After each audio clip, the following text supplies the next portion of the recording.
అమృత ఆయుర్వేద సిద్ధ హాస్పిటల్లో ప్రత్యేకంగా వ్యాధులను బట్టి ఇస్తున్న ఆయుర్వేద పంచకర్మ ట్రీట్మెంట్ వివరాలు. జానువస్తి థెరపీ, మోకాళ్ల నొప్పులకు, మోకాళ్ల వాపులకు, మోకాళ్ల అరుగుదలకు ఆపరేషన్ అవసరం లేకుండా ఇస్తున్న ట్రీట్మెంట్ సమయం 30 నిమిషాలు. కటివస్తి థెరపీ, నడుం నొప్పికి, డిస్క్ సమస్యలకు, సయాటికా ఉన్నవారికి ఇచ్చే ట్రీట్మెంట్ సమయం 40 నిమిషాలు. గ్రీవవస్తి థెరపీ, మెడ నొప్పికి, మెడ అరుగుదలకు ఇచ్చే ట్రీట్మెంట్ సమయం 40 నిమిషాలు. ఇలా 20కి పైగా ఉత్తమమైన ఆయుర్వేద చికిత్సలను 5 నుండి 10 సంవత్సరాలకు పైగా అనుభవం గల కేరళ థెరపిస్టుల ద్వారా చికిత్సను చేయబడును.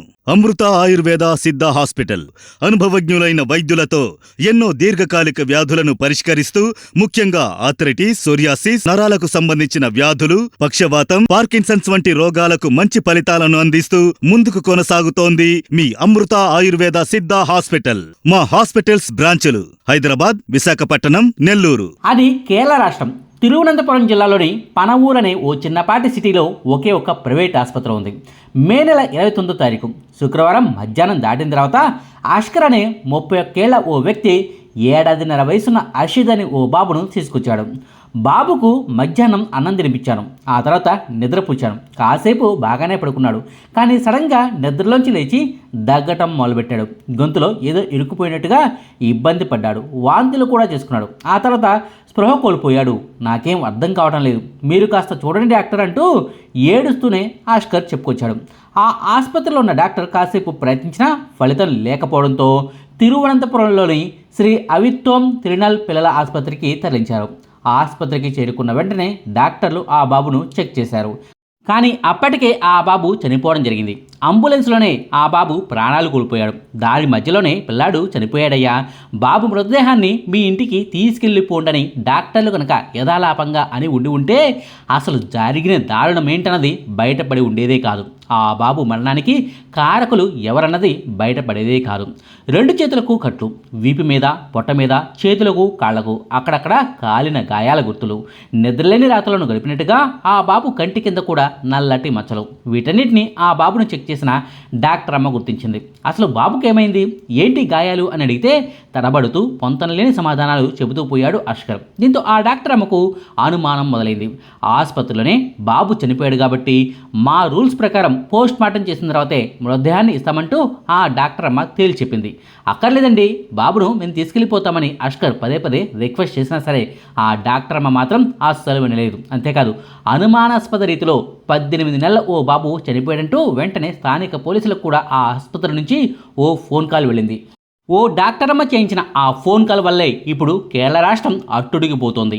24 ఏళ్ల అఖిల అనే యువతి ఆమె ప్రియుడు అష్కర్ చేసిన దారుణమేంటో బయటపడేలా చేసింది. సరిగ్గా 3 వారాల క్రితం అంటే మే నెల 2వ వారంలో ఈ చిన్నారి వీడియో నెట్టింట బాగా వైరల్ అయింది. 2 చేతులకు కట్లు కట్టారేంటి, ఏమైందని ఓ వ్యక్తి అడిగితే ఆడుకుంటూ సైకిల్ పై నుంచి కింద పడ్డాడంటూ ఆ వీడియోలో అఖిల చెప్పుకొచ్చింది. నిజానికి కన్న కొడుకుకు 7.5 వయసున్న బాబుకు 2 చేతులకు కట్లు కట్టిన పరిస్థితి ఉంటే ఆ తల్లి హృదయం తల్లడిల్లిపోవాలి. అసలు ఎలా ఆ చేతులకు గాయాలయ్యాయో చెబుతూనే కళ్ళలోంచి కన్నీళ్లు రావాలి. కానీ అఖిల అనే యువతి మాత్రం పగలబడి నవ్వుతూ ముఖంలో ఏమాత్రం బాధ లేకుండా కనిపించింది. ఆ రోజు ఆ తల్లి ప్రవర్తన చూసి కొందరు విమర్శించాలే కానీ ఆమె మీద అయితే ఎవరికి అనుమానాలు కలగలేదు. అర్షద్ అనుమానాస్పద రీతిలో చనిపోయిన తర్వాత పోలీసులు కేసును నమోదు చేసుకున్న తర్వాతే అసలు నిజాలు నెమ్మదిగా బయటకు రాసాగాయి. అఖిలకు అఖిల్ అనే ఓ వ్యక్తితో 2023 సంవత్సరంలోనే పెళ్ళయింది. అయితే పెళ్ళైన 6 నెలలకే అఖిల్ ఉరిపోసుకుని మరీ చనిపోయాడు. అప్పటికే అఖిల 3 నెలల గర్భవతి. భార్య గర్భవతి అని తెలిసినా కూడా ఆ భర్త ఎందుకు చనిపోయాడన్నది ఎవరికి అంతు చెక్కకుండా పోయింది. అయితే భర్త ఆత్మహత్య విషయాన్ని ఎలా డైవర్ట్ చేసిందో ఏమో కానీ ఆ విషయంలో అయితే ఎలాంటి కేసులు అఖిలపై నమోదు కాలేదు. కొద్ది నెలల తర్వాత అఖిలకు అర్షిద్ పుట్టాడు. పెళ్లికి ముందు నుంచే అక్రమ సంబంధం ఉందో లేక భర్త చనిపోయిన తర్వాత ఏర్పడిందో ఏమో కానీ 31 ఏళ్ల అర్షద్తో అఖిలకు సంబంధం నడుస్తోంది. అర్షద్ పుట్టిన తర్వాత కూడా ఆ బంధాన్ని కొనసాగించాలని అఖిల నిర్ణయించుకుంది. దీంతో ఆ బాబును తన పుట్టింట్లో తల్లి వద్ద ఉంచి సిటీలో అష్కర్తో ఓ అద్దె ఇంట్లో సహజీవనం మొదలుపెట్టింది. ఓ ఏడాది పాటు అమ్మమ్మ వద్దే అర్షద్ పెరిగాడు. ఆ తర్వాత ఆ బాబు తండ్రి అఖిల్ కుటుంబం నుంచి అభ్యంతరాలు మొదలయ్యాయి.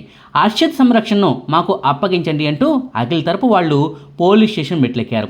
ఉంటే నీ దగ్గర ఉంచుకో, లేదంటే నీ భర్త కుటుంబానికి అప్పగించమంటూ పెద్ద మనుషులు ఒత్తిడి చేయడంతో అర్షద్ను ఎవరికీ ఇవ్వనంటూ ఆమె మొండికేసింది. నా వద్దే ఉంచుకుంటానంటూ అత్తింటి వారికి తేల్చి చెప్పింది. బాబు వయసు 18 నెలలే కాబట్టి తల్లి వద్ద నుంచి వేరు చేయడం చట్టరీత్యా కుదరని పని కాబట్టి అఖిల్ తల్లిదండ్రులు కూడా వెనక్కు తగ్గారు.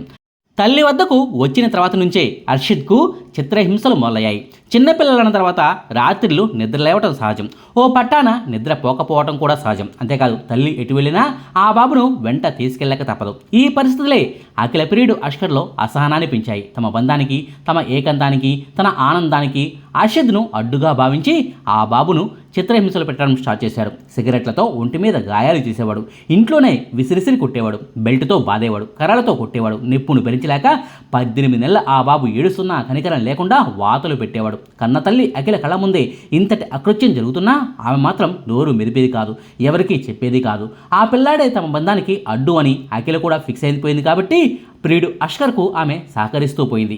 ఓ రోజు తల్లి అఖిల డ్యాన్స్ పోటీలంటూ బయటకు వెళ్ళిపోతే ఆ పిల్లాడిని బయటకు తీసుకొచ్చాడు. ఎవరు లేని చోటును చూసుకుని బాబును నేలకేసి కొట్టడం స్టార్ట్ చేశాడు. ఓ బంతిని నేలకేసి కొట్టినట్టు ఆ చిన్నారి బాబును అమాంతం గాల్లోకి లేపి మరీ పదే పదే నేల మీద బాధేశాడు. కాళ్ళు చేతులు విరిగిపోయి నొప్పిని భరించలేక అర్షద్ విలవిలలాడిపోయాడు. చిన్నపిల్లాడు ఏడుస్తున్నా కనికరం లేకుండా ఆ పిల్లాడు చావాలని పదే పదే నేలకేసి కొట్టిన ఆ దారుణ కృత్యానికి సంబంధించిన వీడియో పోలీసుల విచారణలో ఆలస్యంగా బయటకు వచ్చింది. మే నెల 29వ తారీఖున కూడా పక్కా ప్లాన్తోనే అష్కర్ ఆ బాబును చిన్నపాటి ప్రైవేట్ ఆసుపత్రిలో చేర్పించాడు.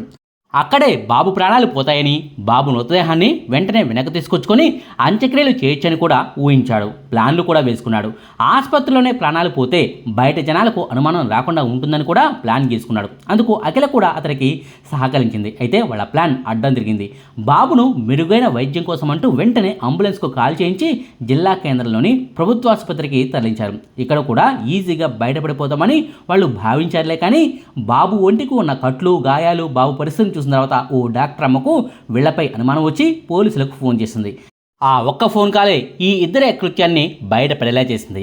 ఆసుపత్రిలో డాక్టర్లు పోస్ట్ మార్టం అంటూ పోలీసులంటూ మాట్లాడుతుంటే అష్కర్కు, అఖిలకు వెన్నులో వణుకు పుట్టింది. దొరికిపోతామేమో అన్న భయం వేసింది. దీంతో వెంటనే మరో ప్లాన్కు తెరదీశారు. పోలీసుల విచారణలో దొరకకుండా ఉండేందుకు ప్లాన్ బిని అమలు చేసేశారు.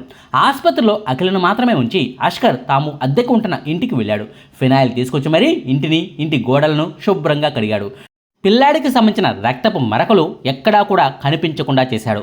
పిల్లాడు ఆడుకునే వస్తువుల దగ్గర నుంచి ఆ పిల్లాడి దుస్తుల వరకు అన్నిటినీ ఇంటికి దూరంగా తీసుకెళ్లి ఖాళీ చేశాడు. అంతేకాదు పిల్లాడికి కాళ్ళు చేతులు విరిగినప్పుడు, ఇతరత్ర అనారోగ్య సమస్యలప్పుడు తీయించిన డాక్టర్ల రిపోర్టులను, వాడుతున్న మెడిసిన్లను, మందులను, సిరప్ బాటిళ్లను సైతం బయటకు తీసుకెళ్లి కాల్ చేశాడు.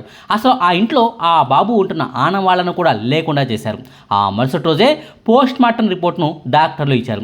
ఈ బాబు మామూలుగా చనిపోలేదు, చిత్రహింసలు పెట్టి మరీ చంపేశారు. శరీరంపైనే కాదు లోపలి భాగాల్లో కూడా గాయాలున్నాయి, కొత్త గాయాలున్నాయి, మానుపుండు పడిన గాయాలు కూడా ఉన్నాయి. మొత్తంగా 18 నెలల అర్షద్ శరీరంపై 51 గాయాలు బయటపడ్డాయి. ఒంటిపై సిగరెట్తో కాల్చిన గుర్తులున్నాయి. ఇంటర్నల్ బ్లీడింగ్ కూడా జరిగింది. ఇది సాధారణ మరణం కాదు, అనారోగ్య మరణం కూడా కాదు, ఇది దారుణ హత్య అంటూ పోస్ట్ మార్టం రిపోర్ట్లో డాక్టర్లు తేల్చి చెప్పారు. దీంతో అనుమానాస్పద మరణం కేసు నుంచి హత్య కేసుగా దీన్ని పోలీసులు మార్చేశారు. ఆ వెంటనే ప్రియుడు అష్కర్ను అరెస్ట్ చేశారు. తల్లి అఖిలను కూడా అదుపులోకి తీసుకున్నారు. 18 నెలల పిల్లాడిని వీళ్ళిద్దరూ కలిసి చంపారని తెలిసి ఆ ఊళ్ళో స్థానిక ప్రజలు రెచ్చిపోయారు. సీన్ రీకన్స్ట్రక్షన్ కోసం పోలీసులు వీళ్ళను అద్దె ఇంటికి తీసుకొస్తే పోలీసులు ఉన్నా సరే వాళ్లకు ఎదురెళ్లి మరీ అష్కర్పై దాడి చేశారు. ఊరంతా వాడిని చంపాలన్నంత కోపంతో వెంటబడ్డారు. జనాల నుంచి వాడిని రక్షించడానికి పోలీసులు తీవ్ర ప్రయాసపడాల్సి వచ్చింది. నిజానికి అర్షద్ మరణానికి అఖిలకు సంబంధం లేదేమో, ఆమె లేని సమయంలో అష్కర్ ఆ బాలుడిని హింసించాడేమో అని మొదట్లో అంతా భావించారు. కానీ పోలీసుల విచారణలో అది నిజం కాదని తేలిపోయింది. ఇద్దరికీ ఇందులో ప్రమేయం ఉందని పోలీసుల విచారణలో తేలింది. ఈ నేపథ్యంలోనే స్థానికుల నుంచి ఓ కొత్త అనుమానం కూడా మొదలైంది. అసలు అఖిల మొదటి భర్త అఖిల్ది ఆత్మహత్యేనా, లేక అతనిని చంపేసి ఆత్మహత్యగా చిత్రీకరించారా అన్న అనుమానాలు రేకెత్తుతున్నాయి. ఈ విషయంలో కూడా నిజాలు నిగ్గు తేల్చాల్సి ఉంది. అయితే అష్కర్ దారుణ కృత్యం గురించి బయటకు వచ్చాక మరో పచ్చి నిజం కూడా వెలుగులోకి వచ్చింది. అతనికి అంతకుముందే ఓ పెళ్ళైంది, భార్య కూడా ఉంది. మొదటి భార్యను కూడా ఇలాగే చిత్రహింసలు పెట్టాడట, కొడుతూ తిడుతూ వేధించాడట. వీడు పెట్టిన బాధలను భరించలేక చనిపోవాలని కూడా ప్రయత్నించిందట. కొన్నాళ్ల పాటు మతిస్థిమితం లేక ఇబ్బంది పడిన ఆమె 2 ఏళ్ల ట్రీట్మెంట్ తర్వాత ఇప్పుడిప్పుడే కోలుకుంటుందట. 18 నెలల నెలల అర్షద్ను చంపిన విషయం తెలిసి మాజీ భార్య తల్లి బయటకు వచ్చింది. నా కూతురి జీవితాన్ని కూడా నాశనం చేశాడు, వీటిని అస్సలు వదలొద్దంటూ పోలీసులను ఆమె వేడుకుంటోంది. అంతేకాదు అఖిల తల్లిదండ్రులు కూడా కూతురి నిర్వాకాన్ని చూసి నివ్వెరపోయారు. బాబును మా వద్ద ఉంచుకున్నా బాగుండేదని వాపోతున్నారు. మా దగ్గర ఉన్నప్పుడు బాబుకు గాయాలేమీ లేవు. సడన్గా ఓ వీడియోలో 2 చేతులకు కట్లు కనిపించాయి, ఇదేంటని నిలదీశాము. వెంటనే బాబును మా దగ్గరకు పంపించమని అడిగాము. కానీ ఈ రాక్షసి మాత్రం వెళ్ళలేదు. పైగా మా మీదే పోలీసులకు ఫిర్యాదు చేసింది. సరేలే అని వదిలేశాము, కానీ ఇలా చేస్తుందని మాత్రం అస్సలు ఊహించలేదంటూ అఖిల తల్లిదండ్రులు వాపోతున్నారు. 18 నెలల వయసున్న అర్షద్ ఎలా చనిపోయాడని తెలిసిన తర్వాత యూత్ నుంచి స్ట్రాంగ్ రియాక్షన్ కనిపిస్తుంది. ఆ బాబు మరణానికి బదులు తీర్చుకోవాలన్న డిమాండ్ పెరిగింది. ఈ నరరూప రాక్షసులిద్దరిని కఠినంగా శిక్షించాలంటూ ఒత్తిడి పెరిగింది. దీంతో కేరళ ప్రభుత్వం సైతం రంగంలోకి దిగింది. ఓ మంత్రి స్వయంగా ఈ కేసును దగ్గరుండి మరీ పర్యవేక్షిస్తున్నారు. చూడాలి మరి చట్ట ప్రకారం వీళ్ళిద్దరికీ ఎలాంటి శిక్ష పడుతుందో అన్నది. ఇదండి చిన్నారి అర్షద్ మరణానికి సంబంధించిన కేసు గురించిన వివరాలు. ఈ బాబు ఆత్మకు శాంతి కలగాలని, ఆ నీచులకు త్వరగా శిక్ష పడాలని ఆ భగవంతుడిని ప్రార్థిద్దాం.